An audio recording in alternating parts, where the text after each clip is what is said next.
दोस्तों, आपके अपने YouTube चैनल एग्जाम फास्ट में स्वागत है। मैं संदीप सर आज आप लोगों को चुनाव सुधार से संबंधित जो है एक बेहतरीन कंटेंट लेकर आया हूं जो काफ़ी महत्वपूर्ण है आपकी परीक्षाओं में। यहां चुनाव इस समय लोकसभा के चल भी रहे हैं और यहां से क्वेश्चन आना स्वाभाविक है। तो चलिए हम लोग प्री और मेंस दोनों टॉपिक यहां से कवर कर सकते हैं। जिन बंदों को वनडे एग्जाम देना है इसका फैक्ट के माध्यम से वनडे एग्जाम भी अच्छे से दे सकता है। तो चलिए हम लोग बात करते हैं चुनाव सुधार। याद रखिएगा, चुनाव सुधार सबसे पहले आया था आपका तारकुंडे समिति। इस समिति ने क्या किया कि जो मतदाता की आयु थी उसे 21 से घटाकर 18 कर दिया।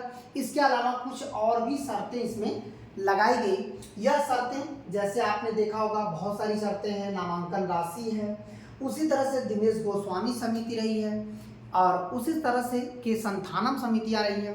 तो सभी जितनी भी समितियां हैं उन सबको आज पॉइंट टू पॉइंट हम लोग देखेंगे। तो चलिए हम लोग आते हैं इस समितियों में। तारकुंडे समिति जो एक बहुत ही महत्वपूर्ण समिति है और इसने क्या किया था कि जो मतदाता की आयु है 21 से घटाकर 18 कर दिया। ये बार बार एग्जाम में क्वेश्चन देता है कि 61वां संविधान संशोधन था जो 21 से घटाकर 18 किया गया, लेकिन जो तारकुंडे समिति ने सिफारिश किया था इस बात की सिफारिश 1975 में ही कर दी थी, लेकिन इसे घटाया कब गया मतदाता की आयु को 1988 में घटाया गया। इस समिति की ही सिफारिश पर ऐसा किया गया कि मतदाता की आयु 18 वर्ष होनी चाहिए। ये बार बार क्वेश्चन एग्जाम में देता है।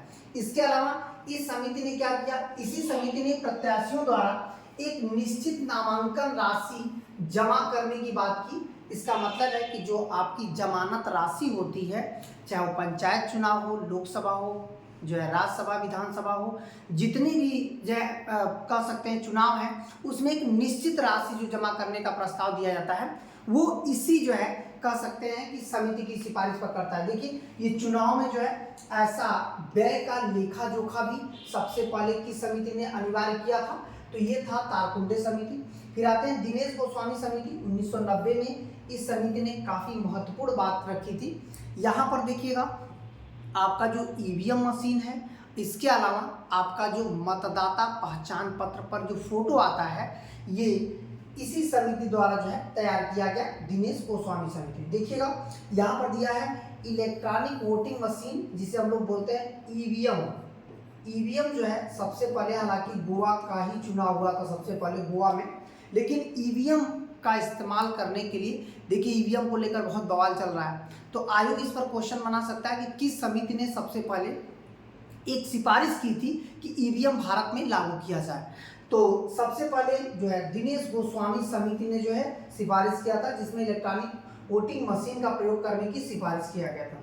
यहाँ तक कि जो मतदाता है, देखिएगा मतदाता, उस पर एक फोटो पहचान पत्र होना, दो बातें बहुत ही महत्वपूर्ण रहा है कि मतदाता को जो पहचान पत्र फोटो युक्त तो होना चाहिए। ये भी दिनेश गोस्वामी समिति की सिफारिश पर किया गया था। इसके अलावा इन्होंने किसी भी सदन का स्थान, ये देखिए स्थान यदि खाली हो जाने पर 6 माह के भीतर वहाँ पे चुनाव करा लेना आवश्यक है, ये बातें भी इन्होंने सिफारिश में कहा था। तो ये हो गए आपके दो प्रमुख समितियां जो बहुत ही महत्वपूर्ण रही। फिर देखिएगा तीसरी समिति की बात करें, यहाँ पर देखिए इंद्रजीत गुप्ता समिति रही है और के संथानम समिति रही है। ये भी बहुत इंपॉर्टेंट समिति रही है और यहाँ से आपके एग्जाम में क्वेश्चन दे सकते हैं। तो यहाँ से जो क्वेश्चन आपका बनता है वो क्या क्या बनता है उसको देख लेते हैं।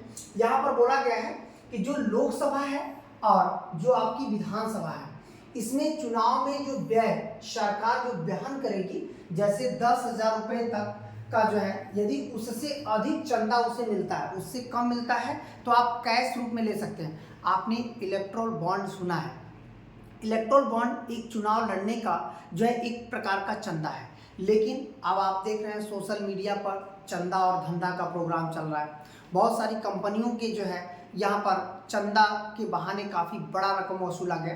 तो ये बातें सबसे पहले किसने कही थी, तो इंद्रजीत गुप्ता ने बताया था कि 10,000 सीट पर यदि कोई भी चंदा देता है तो उसे चेक के माध्यम से देना पड़ेगा। हालांकि 2018 में इसे इलेक्टोरल बॉन्ड बना दिया गया कि अब कुछ भी आपको देना है तो इलेक्टोरल बॉन्ड के तहत एसबीआई में जो है जमा करना होगा। तो ये बातें देखिए, सबसे पहले किस समिति ने मांग की थी, यहाँ पर इलेक्ट्रॉनल बॉन्ड बहुत ही चर्चा में रहा, तो ये पूछ सकता है कि किस समिति ने मांग किया था। तो यहाँ पर जो है आपका एग्जाम हो जाएगा, एग्जाम में जो क्वेश्चन बनेंगे, इंद्रजीत गुप्ता समिति। फिर आते हैं के संथानम समिति। इस समिति ने निर्वाचन में शामिल होने वाले उम्मीदवारों के लिए न्यूनतम अर्हता निश्चित कर दिया, यहाँ तक कि समय समय पर निर्वाचन क्षेत्र में परिसीमन की व्यवस्था। देखिए दो बातें हैं, एक तो न्यूनतम अर्हता है, दूसरी परिसीमन। दोनों बातें जो है इस समिति ने सिफारिश किया था कि हो जाना आवश्यक है। तो ऐसे में हम लोग चुनाव सुधार का आज टॉपिक बहुत अच्छे से समझ लिए। इसका फैक्ट क्वेश्चन आप लोग जरूर करिएगा और फैक्ट तरीके से आप पढ़िएगा। मेंस इस पर लिख सकते हैं चुनाव सुधार में कौन कौन समितियां काम कर रही थी, ठीक है। इस तरह की वीडियो पाने के लिए जो है हमारे एग्जाम फास्ट यूट्यूब चैनल को जरूर सब्सक्राइब कर लीजिएगा। धन्यवाद।